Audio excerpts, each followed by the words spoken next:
சொந்தம் என்று சொல்லிக்கொள்ள யார் யாரோ இங்கு உண்டு.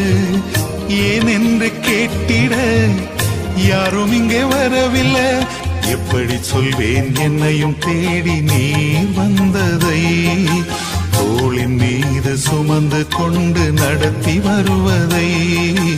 எப்படி சொல்வேன் என்னையும் தேடி நீ வந்ததை, தோளின் மீது சுமந்து கொண்டு நடத்தி வருவதை. நீங்க மட்டும் இல்லேனா எங்கோ நான் சென்றிருப்பேன், எப்படியோ வாழ்ந்திருப்பேன், மண்ணுக்குள்ள போயிருப்பேன். மறந்தும் போயிருப்பார், மறந்தே போயிருப்பார். நீங்க மட்டும் இல்லேனா எங்கோ நான்